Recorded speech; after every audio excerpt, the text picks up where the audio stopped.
2020 ലോകകപ്പിലെ രണ്ടാം മത്സരത്തിൽ ചിരവൈരികളായ പാകിസ്ഥാനെ നേരിടാൻ ഒരുങ്ങി ഇന്ത്യ.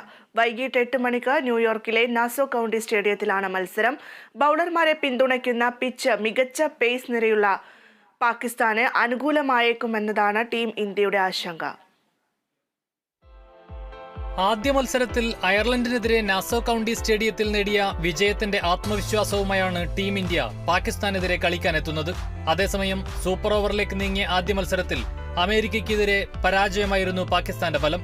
ടെക്സാസിലെ ഗ്രാൻഡ് പ്രയറി സ്റ്റേഡിയത്തിലായിരുന്നു മത്സരം. എന്നാൽ നാസോ കൗണ്ടിയിൽ കളി മാറുമെന്നാണ് വിദഗ്ധർ വിലയിരുത്തുന്നത്.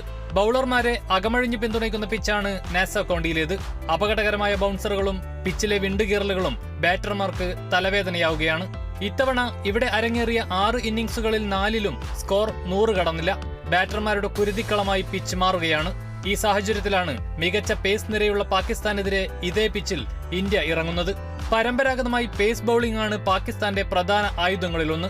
ഈ ലോകകപ്പിൽ പങ്കെടുക്കുന്ന പാക് ടീമിന്റെ കാര്യത്തിലും സ്ഥിതി വ്യത്യസ്തമല്ല. ഷഹീൻ അഫ്രീദി, മുഹമ്മദ് അമീർ, നസീം ഷാ എന്നിവരെല്ലാം ടീമിന്റെ തുറുപ്പുചിട്ടുകളാണ്. എന്നാൽ ഇന്ത്യൻ ടീമിലെ ബാറ്റിംഗ് ഇതിഹാസങ്ങളായ രോഹിത് ശർമ്മയിലും വിരാട് കോഹ്ലിയിലും തന്നെയാണ് ടീമിന്റെ പ്രതീക്ഷ. ഏത് ബൌളിംഗ് നിരയും ഭയക്കുന്ന കരിയർ റെക്കോർഡാണ് ഇവർക്കുള്ളത്. ഇരുവരും പാക് ബൌളിംഗിനെ നേരിടാൻ 3 മണിക്കൂർ പ്രത്യേക പിച്ചിൽ കഠിന പരിശീലനം നടത്തിയതായാണ് റിപ്പോർട്ട്. മത്സരം നടക്കുന്ന ന്യൂയോർക്കിലെ നാസോ കൗണ്ടി ക്രിക്കറ്റ് സ്റ്റേഡിയത്തിലെ പിച്ചിന് സമാനമായ പിച്ച് ഒരുക്കിയായിരുന്നു പരിശീലനം. അതേസമയം ഇന്ത്യ പാക് മത്സരത്തിന് മുമ്പായി പിച്ചിലെ പ്രശ്നങ്ങൾ പരിഹരിക്കുമെന്ന് ICC വ്യക്തമാക്കിയിട്ടുണ്ട്. വൈകിട്ട് 8 മണിക്കാണ് ക്രിക്കറ്റ് ആരാധകർ കാത്തിരിക്കുന്ന ആവേശ പോരാട്ടം അരങ്ങേറുക. Sports desk, Kerala vision news.